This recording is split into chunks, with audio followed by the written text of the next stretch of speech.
And we are live today on Energy Superheroes. We have Simon Schillebeeckx, and he is with a company called Handprint. He's the founder and chief evangelist at the company. Handprint helps companies quantify regeneration efforts. That's a phrase I've never heard before, but it's very intriguing. And we're excited to learn more about that today, as well as what it's like to live in Singapore. Simon, thanks for being on the podcast.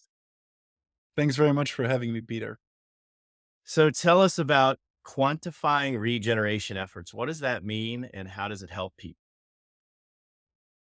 It helps people in a variety of ways. So, what we do at Handprint is to work with nonprofit organizations that are creating a positive impact in the world. So, they can do reforestation, coral reef reconstruction, ocean plastic cleanup, biodiversity work, but also social impact, such as anti slavery work, female empowerment, education. And what we solve for organizations, for companies that are our clients, is that companies can, if they want to, give money directly to these kinds of organizations, typically nonprofits and charities. And so this typically falls under corporate social responsibility or corporate philanthropy. But the downside for most organizations is that if they do so, they struggle a lot with reporting.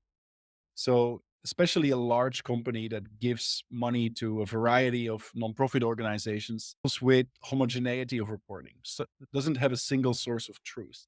And so what Handprint provides is a platform that streamlines all of the reporting coming from the work in the fields by the NGOs through a variety of mobile tools that we provide our NGOs, and then makes that information accessible and very tangible for the company. And then we built a variety of tools that enable the company also to integrate this kind of positive impact into their business processes so that they can capture more value from doing good. That's exciting. I imagine there's a lot of logic behind it. And is it a SaaS platform? So technology as well? Yeah, it's principally a SaaS platform, including we work with subscription and then commission fee. And yeah, it's mainly a technology platform. So we describe ourselves as a nature tech or regeneration technology, a bit like the refi in the finance space. But our focus is really on working with companies to increase their ability to benefit from doing good and then provide all of the services that they need in order to achieve that. Makes sense. So just so I understand it, you have big companies that want to give, and then you have nonprofits, but those companies want to give to the nonprofits or NGOs in a way that they can quantify so that their stakeholders are able to have visibility into those efforts. Stakeholder visibility is super important.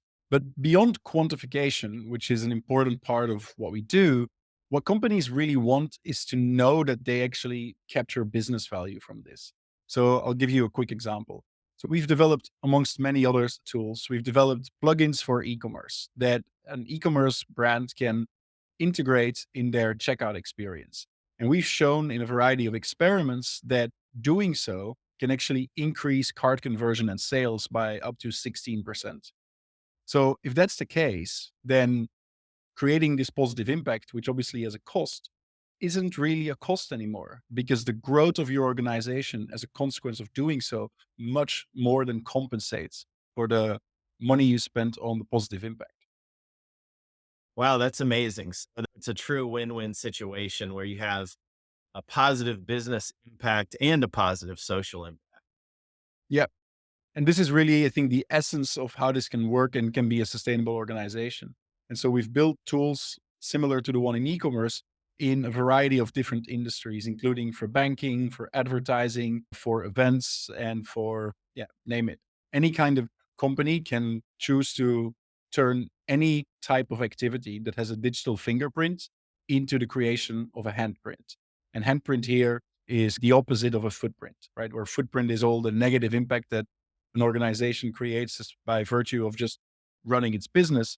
Handprint is the opposite, and it's really the quantification of all the positive impact a company creates through its business processes. Amazing. How long have you guys been at this? So we set up the company just in the end of 2019, myself and two other founders. And the company So we've been around now for 3 years. We had about 40 people in 12 countries. And the company itself grew out of two things. One was a nonprofit that I co founded in 2018 that focuses specifically on mangrove restoration. And two was a piece of research that my co founder and I did for the United Nations on sustainability and digitization in the financial industry in Asia. And so that piece of research led us to the conclusion that while many companies are pretty interested in actually doing good, especially because they think it has some kind of reputational benefit, brand benefit, it might inspire their employees. There's many reasons why companies want to do this. But the key challenges companies face are what's the business case? And if we're going to do this, how do we know that the benefactors of our philanthropic giving are actually the right ones? And so these are the two main problems that Handprint set out to solve. And yeah, so far it's been pretty successful. I know, I think it's amazing. For me, that falls into the category of kind of this third way of economics, right? So you have this pure capitalism, then you have some kind of socialism, which may or may not be sustainable. And ideally, we come to a third way where you have a situation of the capability of companies to do good, actually to do it in a way that's profitable so that it's self perpetuating. And then it becomes truly sustainable, both for the planet as well as for the balance sheet and for the income statement. So you're making all stakeholders happy in an ideal world, I think. Absolutely. I'm a capitalist. I'm also a professor in a business school. I'm fully aligned with that kind of thinking. I'm not a fan of the degrowth narrative because organisms that stop growing die. And that's not what we want for the economy or the world. So we need to find ways that indeed lead to these win-wins. And I think that increasingly, as there is more regulatory pressure, of course, towards sustainability, mainly in terms of carbon, but also in terms of biodiversity, and as more and more individuals become aware of the kind of bad situation the world is in right now, when we look at ecosystems, when we look at biodiversity decline, of course, the many disasters that are happening in the US right now in terms of adverse weather effects that are all symptoms of like an underlying disease. So I think more and more there is an awareness of customers that is beginning to translate in a higher willingness to pay and a higher willingness to select more cautiously which brands an individual will align themselves with. And as this trend progresses and matures, the benefits of doing good are just going to multiply and accelerate. I agree. In terms of your customer base and the companies that are interested, where do you see them? Are they global? Is it one country or another country where you're seeing more? So I'm based in Singapore, and Singapore is a lot of things, but it's a small country, about 5.5 million inhabitants, and as a consequence, it's a small market. So our clientele is global, but it's heavy at the moment in Southeast Asia, Australia, and Europe. We haven't really started tackling the US market yet because tackling the US market requires putting boots on the ground in the US. And right now, our focus is on Asia and Europe. And hopefully, by the end of this year, we're seeking to raise our Series A. And then the goal will be to then go big in the US. No, absolutely. And I can agree with that. I know a little bit about commercialization within the US market and go to market strategy. As you go into the US, what has worked in other markets? Who's the decision maker, for example? How do you get into the company? That's a great question. And it's one of our main challenges as an organization. Because when it comes down to finding that economic buyer, right? If you think about MedPick or something like that in sales, then the challenge for us is that the variety of individuals that need to come together to agree on an implementation of a regenerative strategy is quite substantial. So let me give you a concrete example, but I won't name the company. But we were talking with a massive sports brand, one of the biggest in the world. And we spent, I don't know, 10, 12 meetings with a variety of individuals in the room. And at some point, we were talking to brand strategy, marketing, product, technology, CSR, ESG, sustainability. And all of these people that normally never interact because they all work in silos in their large organization. then need to sit around the table and come to an agreement about, okay, shall we do this? Shall we integrate? And that was about ocean plastic clean into the checkout process of our e-commerce. And eventually you just realized they just couldn't make a decision. It was too big and too much in one go. So for us, finding the right entry point in the organization is quite critical. Right now, our focus is really moving towards people that are working in CSR, ESG, sustainability departments, because those are the people that are most aligned with what we're trying to do and that personally have most to gain from getting involved with us because it enables them, if they do well and if they can convince their colleagues that this can actually work, it enables them to gain power in the organization by saying, hey, I was on an island doing my CSR work, but now I'm talking to the CMO because we're going to integrate this in an advertising campaign. Or I'm talking to product and technology because we're going to embed this in a business process. And I think this is going to be the focus for us this year as we gear up for Series A to find that sweet spot of the right economic buyer and then accelerate from there. And no, it makes a lot of sense. I'm in the energy sector, and we help companies target chief sustainability officers within the Fortune 500 in the US and Canada. And it's been really transformational over the last 5 years in terms of how many companies have a chief sustainability officer, the power of that individual within the company. And also, when you're looking at their backgrounds, the skill set and the knowledge base that these workers have compared to, say, 5 or 10 years ago, you might have somebody who was lower level, not definitely a chief level, maybe a director at best, without really a significant business background and skill set. And now these chief sustainability officers are some of the most powerful people in the company, both in terms of their title, but also in terms of their experience in various different roles in the company. So we are seeing that a lot in the US market.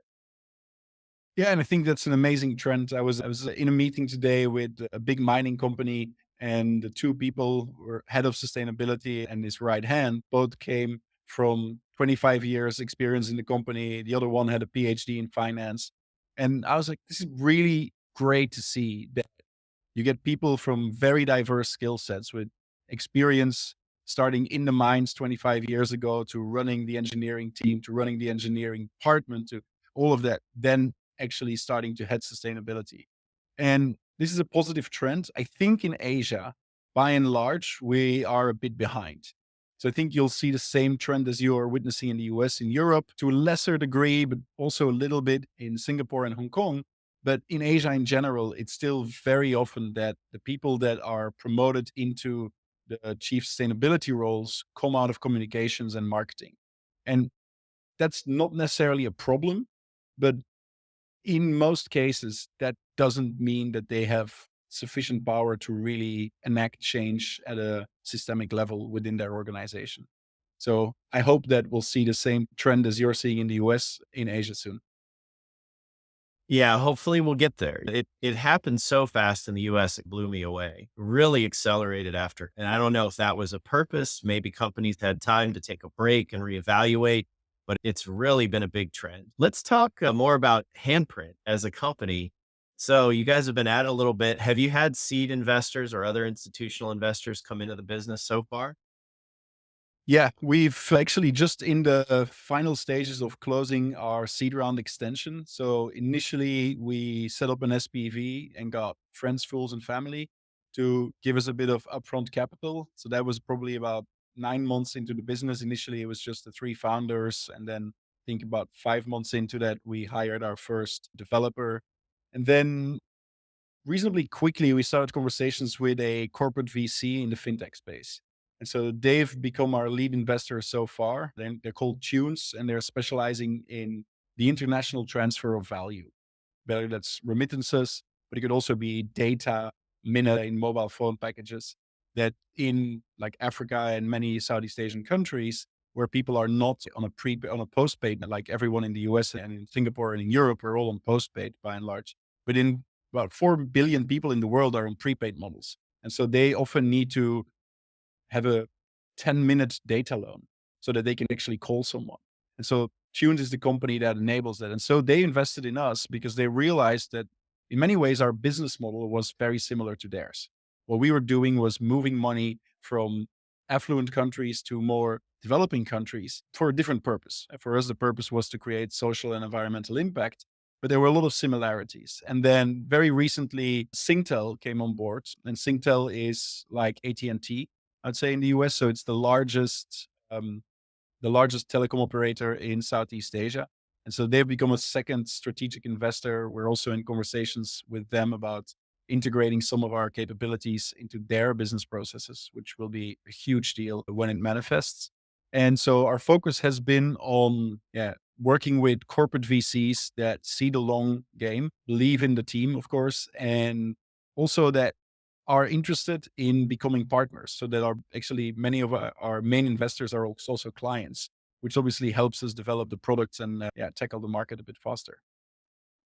That's very exciting. Do you think you're going to come to the US for your Series A? If the goal is, as it is right now, to basically use the Series A to start approaching the US market, then getting at least one US investor, big US investor, is going to be a very important goal. Whether or not we're going to do a proper roadshow in the US when the time comes is to be determined. We have a lot of conversations already with US investors, even though we're based in Singapore. But yeah, it's definitely going to be a priority. If we have to choose between another local investor or a European one, then I think we will definitely favor a US investor that can help us penetrate the US market. We, of course, are partial to the US market, and I know a couple investment bankers that can help you if you want to go into the US market and raise funds. We'll table that for another time, but Sure. I must say, having been in the energy sector for a number of years, the US has leapfrogged a lot of places. The Inflation Reduction has just unleashed a flurry of activity and money.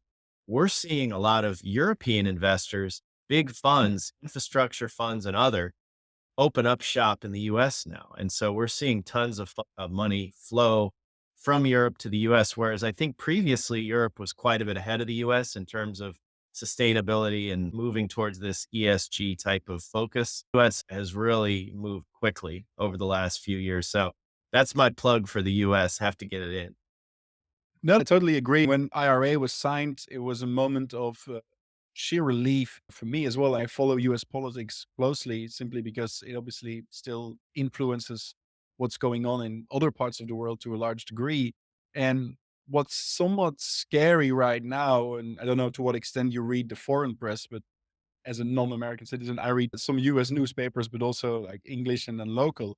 And what we're seeing now is that Europe and Japan and other countries are afraid of the IRA because obviously, and it's true, it's going to affect trade, right? There's massive subsidies going to lots of projects that I think should deserve subsidies and should receive them, but it does create an imbalance in competition.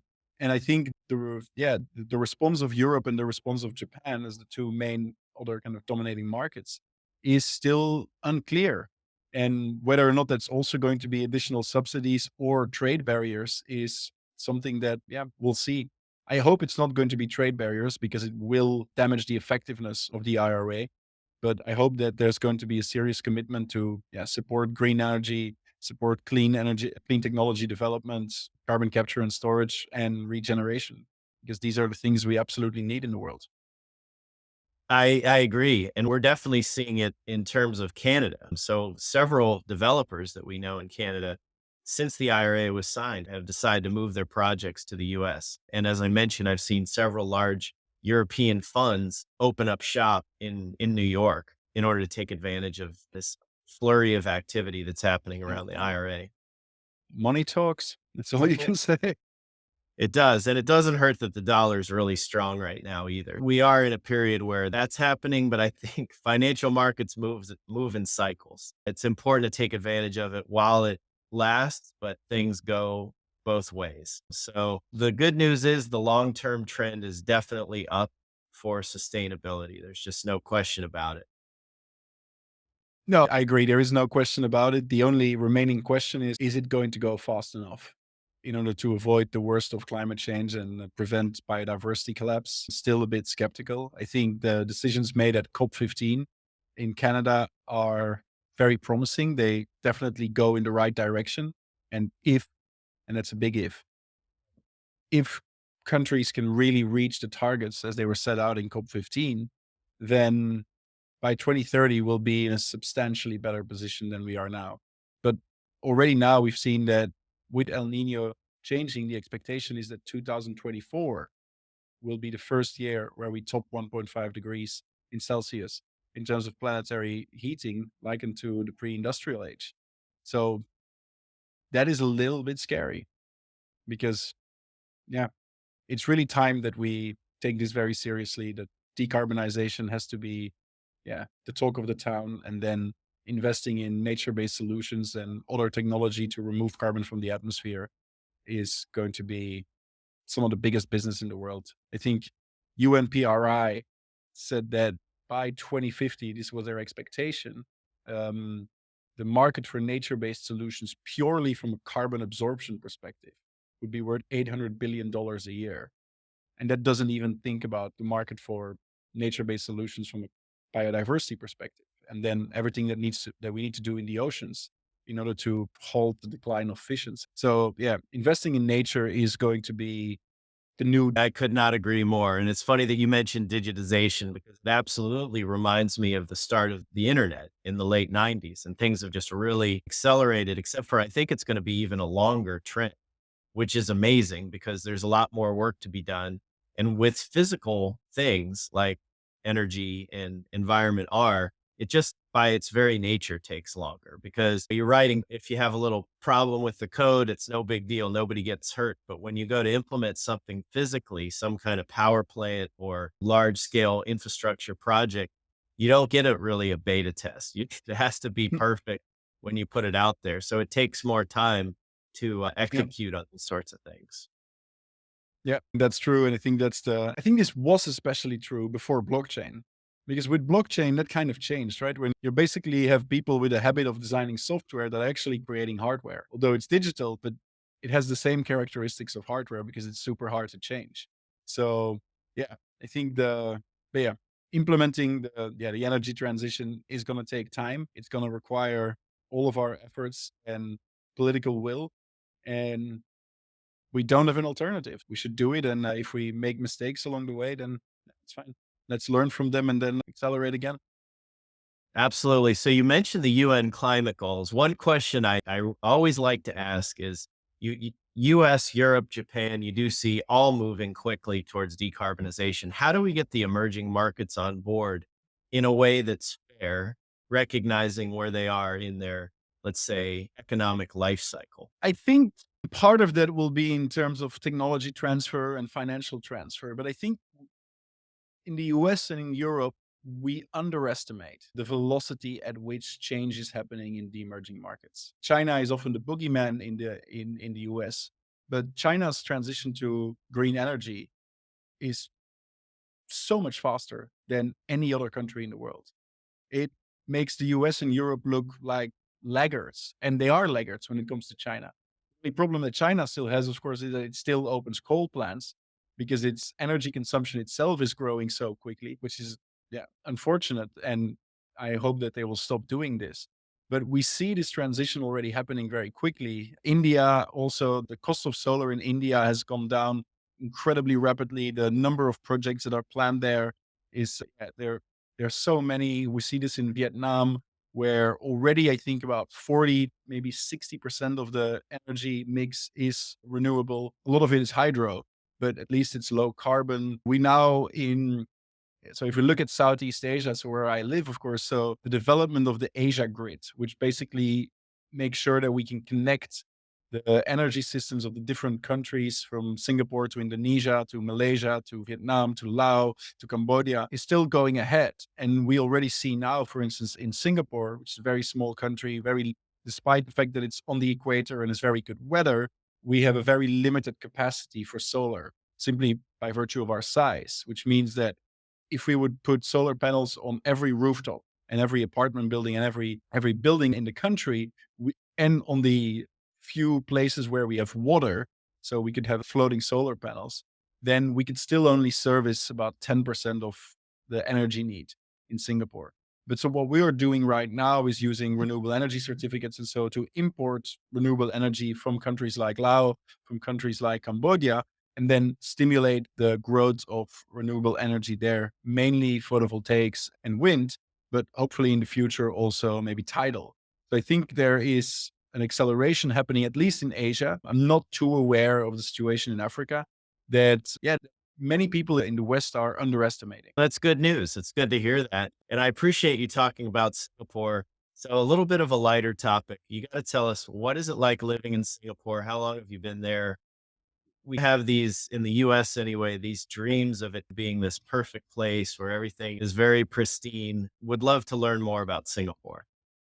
So I moved here in 2015 after I finished my PhD in London, and I had no idea about what Singapore was. I'd been so busy jamming the finishing of my dissertation into a 6-week period, which was supposed to be a 14-month period.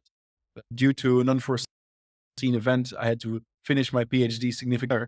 And so when I arrived here, I hadn't even checked on the map where it was. And I also didn't know much, but beyond the fact that it was a relatively affluent island state or peninsula in Asia.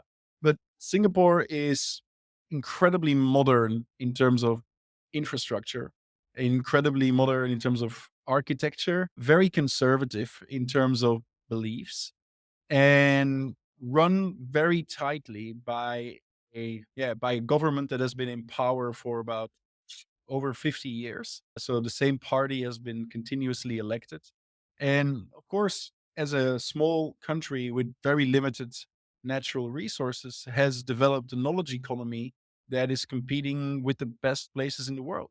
So if we just look at the universities here in Singapore, we have Singapore Management University, where I work as well, NTU, so Nanyang Technological University, which receives more. I don't know, I'm not entirely sure, but I've always heard that they receive more corporate funding than MIT. And then NUS, the National University of Singapore, as well as then INSEAD, the big French Singaporean university. And if you look at the kind of incidence of top quality, world leading academics in Singapore, I would say the only comparable place is Cambridge in the US, where you have Harvard and MIT. So the government has been incredibly successful at creating a high performing, highly educated society.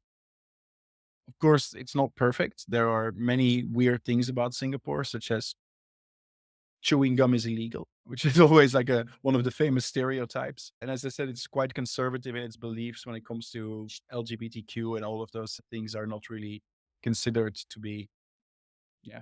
They don't seem to really exist here, at least not in official status. There's no right to protest. So there's a lot of things that are more reminiscent of an autocratic society, but it's sometimes described as an enlightened dictatorship, right? Although it is democratically elected, but you have the same party in power for such a long time, but they just keep on making very good decisions. And then, yeah, there is not a lot of reason to change then when people's lives are getting better.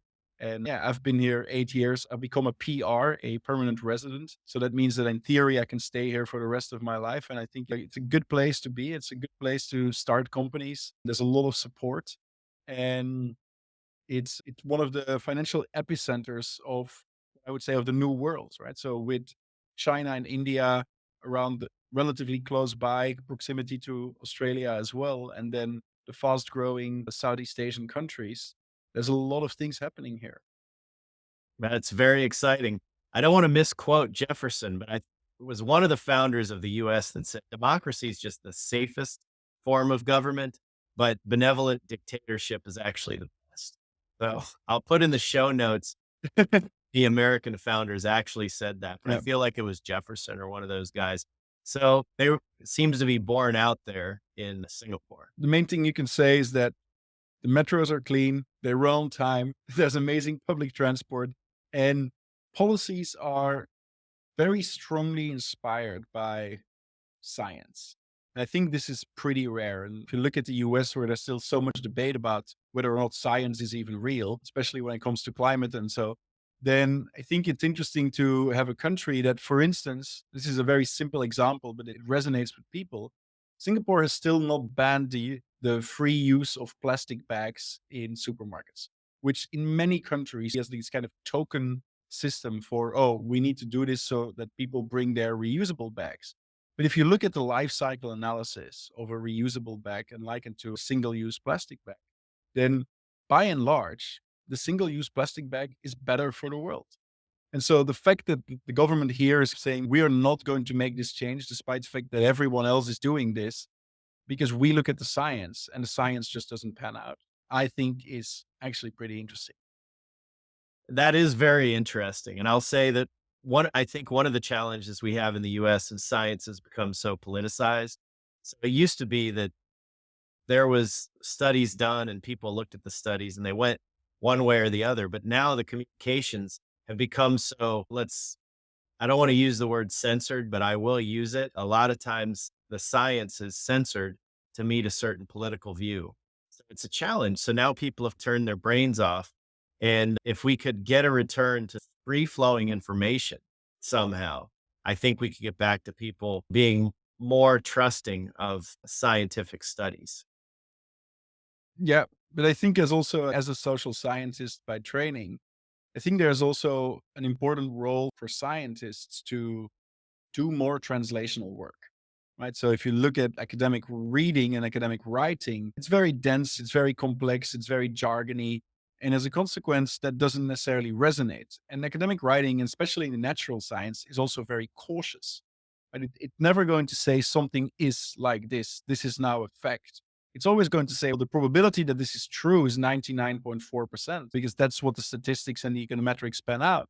And then that always leaves room for discussion, right? It always leaves room for, yeah, but what if it's the other 0.6%? And then, yeah, because you have an information waterfall that kind of takes away nuance. And if you look at the kind of Chinese whispers, then 5 people later, it's just the 99.4% is just not true anymore. And so I think this is one of the challenges that scientists face, is that as we are entering or have entered already this kind of age of information flow, and to a certain degree it's censored, but to a certain degree it's also much more accessible. Most information has become very accessible on the internet. People can find the kind of facts, or the truths that they want to find, and that creates a lot of challenges as well. So I think scientists have a kind of a moral obligation to be a little bit more audacious in how they explain their findings with a bit more confidence. And worst case scenario, they'll get it wrong at one point or another. But I think by not doing that, they're actually doing more damage. Yeah, I think I would agree with that. A lot of times these studies are so hard to understand that it's creates miscommunication. So we need some marketing folks in the room with scientists to be able to Yeah. get the word out there and make it simpler. My son is 20, he's in college at UCF. He's a computer scientist and he's always saying, "Dad, nobody gets energy. Nobody understands it because it's too complicated the way you guys explain it. You have to simplify it and make it easier for people to understand because he's a smart kid. He can write computer code, but the energy jargon throws a lot of people off, I think. Yeah. And I think that's the same in sustainability and in regeneration. And jargon in general isn't really conducive to debate, because it creates a boundary and a barrier to understanding. So we need to be able to explain things in simple terms. But again, scientists are very bad at this because they know the nuances, and they think that communicating the nuances is very important. And so, yeah, it's going to take either copywriters for scientists, or indeed, yeah, marketing folk that just say, explain it to me like I'm a 2 year old. Okay, let me write it up. Don't read it. Don't proofread it. This is what we're going to say about it. And yeah, let's run with that. Absolutely. And teach everybody how to talk in terms of benefits as opposed to features, which is a big one because a lot of times whatever technical gets lost because they're describing the features the way that another scientist or an engineer would think about it. But Yeah. the public wants to know, okay, what's in it for me? So you have to describe the benefits. Absolutely. I think it's the lesson that every entrepreneur learns very often the hard way when they are trying to pitch their business model, and what is your value proposition and why should I care? This answering these questions from like a customer centric perspective, typically anchored in a design thinking methodology, is critical. Otherwise, you don't sell. I think the best piece of advice I've ever gotten from one of my teammates is that the last thing you should do in a sales call is sell the product. Right. That's right. It Yeah, because they said, like, "Why are you selling the product? They don't even know what they need." And so any way that you frame the product is maybe how you think that they should think about the product, but it's not what they care about. So the only thing you should do is ask questions, figure out what their problem is, and then see whether or not our solution can actually help them out. And I think, yeah, that was been a very valuable piece of advice, and yeah, we live and learn. That's for sure true. I can tell you in the sales process, we have two folks. We have the SDR, sales development rep, and we have the account executive. And the SDR is not allowed to pitch the product at all. They just have to ask questions and qualify the customer. And then if it's a fit, they turn it over to the account executive that can get more into the weeds. But by separating those functions, even if it's one person, you can always Right. be better at selling. Ask a lot of questions and make sure that it's a fit. And if it's not, let them know. Yeah, I think that is also something that very hard for many entrepreneurs to do, but also something that investors will tell you is that you don't need to serve everyone. You should figure out who the ICP is, who is the qualified buyer, who is the qualified company, and then focus on, yeah, focus on making sure that these guys or these people are happy, that you're serving them well, and then scale up from there. The biggest mistake every startup makes is thinking that they can serve everyone and then, yeah, lacking focus. So we've made those mistakes as well. And I think we're still making them to a certain degree because we genuinely believe that we can serve everyone, but nobody cares, right? We still got to find that the first 10, the first 100 clients that are actually paying, creating margin, creating profit, and then eventually you might be able to serve everyone. That's never how you It's so start. hard. It's because the first thing you want to do is change the world, and you think you have to do it in a big way. But if you can just find one or two of these customers that are really happy and love the product and it's essential for them, just duplicate those. The market is so huge that you Yeah, can change the world, but it's just it starts very small in the beginning. yeah, absolutely. So good stuff. I will say you're on the right track with Handprint because numbers are really the thing that gets people's attention. And we test this all the time in our marketing. You can write all the words you want, but if you throw a few numbers into the pitch, that gets people's attention. And since you guys are focused on quantification, in the end, you're going to have case studies that can actually make a difference to people because you can show math. Yeah, we could show math and recently hit a milestone that through the Handprint ecosystem, we expanded and protected 1 million square meters of natural ecosystems. So that was a good milestone to hit. We hope to do 10x on that at least this year as we are, yeah, as we're growing fast and working with more and more larger companies. And I think the number that we keep in mind as a kind of social enterprise focused on the environment is not really to become a unicorn. Although we'd love to be a unicorn. We could be the first Asian sustainability unicorn. That would be great. But we want to become a gigacorn, which is an organization that through its ecosystem removes 1 gigaton of carbon from the atmosphere every year. And that's really the number that our team has in mind. Like, this is a critical goal. It's not all about carbon. We also do a lot of biodiversity and all this, but right now, that's a critical goal. And if we can achieve that in the next couple of years, then I think we'll have done a lot of good in the world, No, that's irrespective of how awesome. many clients. So hopefully we'll hear that word a lot because that means people are making a huge difference in the world. But they heard it here first on Energy Superheroes. Gigacorn will put the circle R around it and say, that's an awesome goal because it's really more about Cheers. helping the planet than it is just about making money. So that's a fantastic goal to achieve. And I think you guys will do it. You're confident, you have a great idea, and you have something that people need. It solves a problem that big companies really do have, which is quantifying their impact. Yeah, and I think also for in many cases beyond the quantification, as I said, the business value is not really in the quantification. The quantification builds trust, and that makes you a good partner.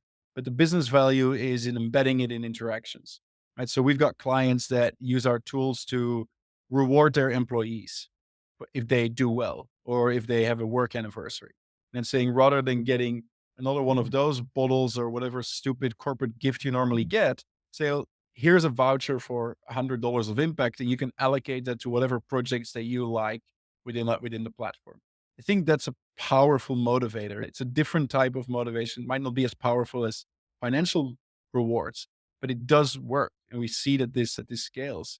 We see that we've got clients that are coming to us really with a very grand questions like, how do we attract new customers? How do we become more relevant to Gen Z?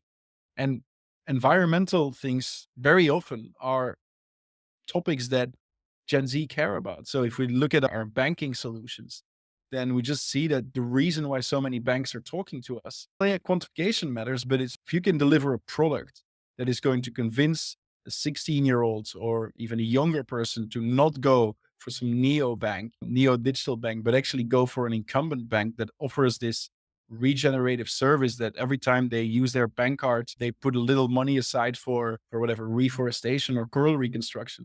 That's something that attracts new customers. So the business value remains extremely critical.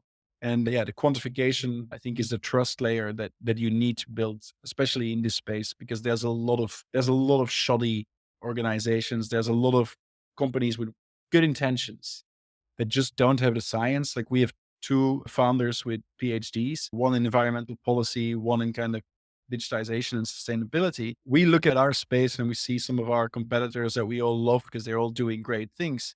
But we look at the difference in how we communicate based on a deep understanding of the science and how some of the others communicate and the stuff that they claim, which we just know is absolute nonsense. And I think that's also, yeah, that's a challenge in this space as well.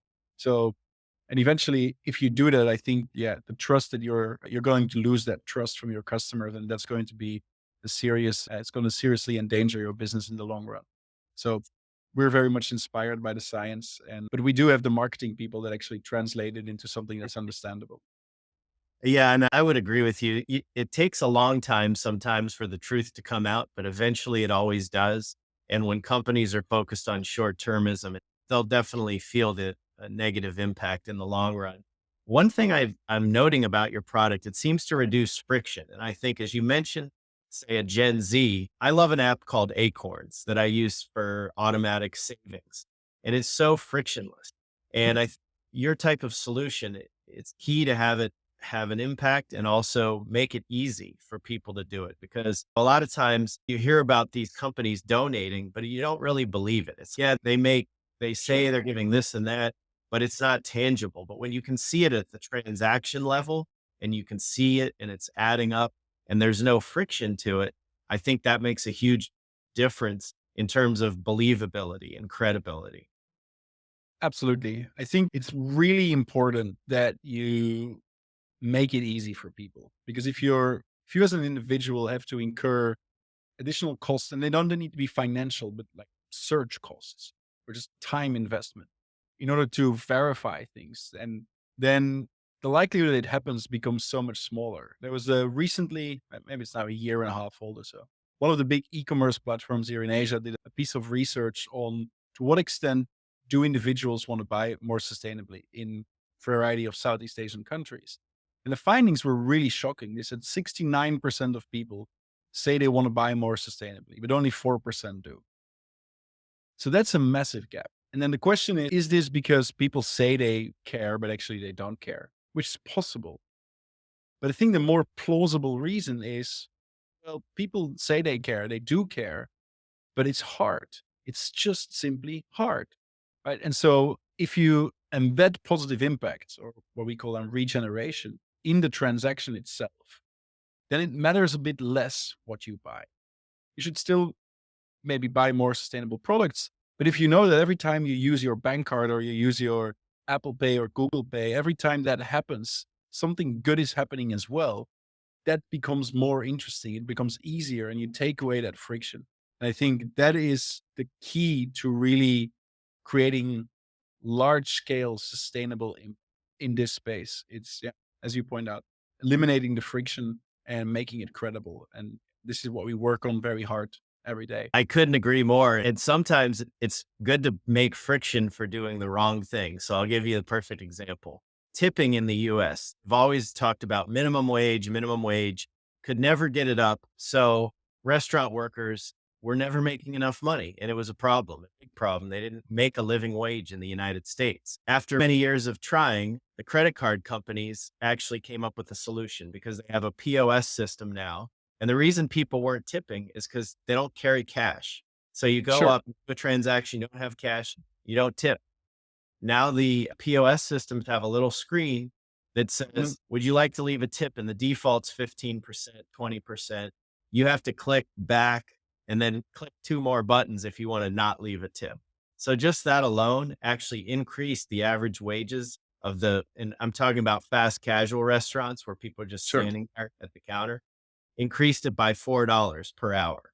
So it is a total game changer in terms of helping people get a living wage at the lower end of the economic spectrum with no legislation whatsoever, just creating some friction for doing the wrong thing. It's a very valid idea. As a European who lives in Asia, I still think it's a great solution, but it's the wrong problem that is being solved. When you come to the US as a European, the tipping culture just drives you mad because they just pay people a living wage. There is no evidence that tipping genuinely increases the quality of the service. Plus, tipping, there's a lot of evidence that tipping is inherently very racist. People that make more money are blonde women with big boobs. That's just all the facts. And so I think a better system is pay people a living wage and do away with tipping. And I think some restaurants that experimented with this in the US, in New York, but it's so ingrained now in the US culture that I don't think it's ever going to happen. Or it would take quite a lot to change It that. would be really hard. We might have to agree to disagree on that one, Simon, because I'll tell you what, since they started with that tipping, the counter service has gotten way better. Okay, that's good. I And can't argue with the blonde analogy. That nobody one's can. no one can argue with that. But I you do notice a little bit better service. People are very friendly when you walk up to the counter because that interaction may result in a tip, whereas before it never would. Sure. Yeah, and it's one of the things I think that as a European, you're really not used to. Then I typically, when I go to a restaurant in the US or even to like a clothing store, and people are so friendly that it just annoys me. I just want to be left alone. I don't need to have a conversation when I'm shopping for something. So I think it's just a cultural difference.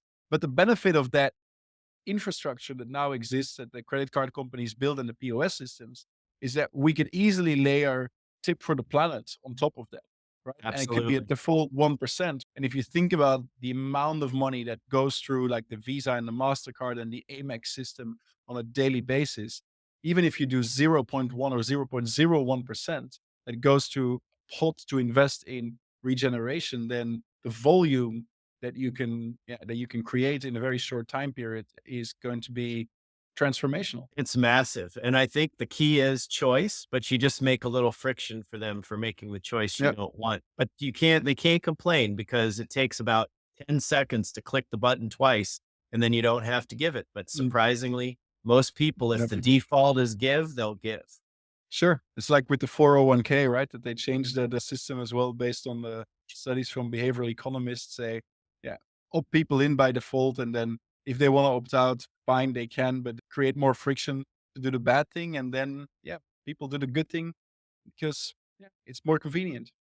Absolutely. Absolutely. Simon, this has been awesome. We're getting towards the end here, but is there anything I should have asked you or that you'd like to get out to the audience about Handprint or anything else that we didn't I cover? think we covered a lot. I think the main thing that, of course, if you're listening and you're interested in finding out more, have a look at our website, handprint.tech. We're still raising funds right now at the end of our seed round extension. So if you're an investor, you like what you heard, please reach out. My email address is simon@handprint.tech. And if you're an energy company and you want to be much cooler than all of your competitors instead of just buying carbon credits or RECs, but you want to link your kilowatt hour sales or megawatt hour sales to reforestation and direct carbon removal, then let's talk. I can definitely say you guys need to reach out to Simon. We have a lot of people on the podcast, but it sounds like him and his team are onto something here. We've had Simon Schillebeeckx from Handprint. He's the founder and chief evangelist. Make sure you guys reach out and check out the company handprint.tech. It's very exciting. Simon, thanks for being on. Thanks so much for having me, Peter. Have a great afternoon. You as well.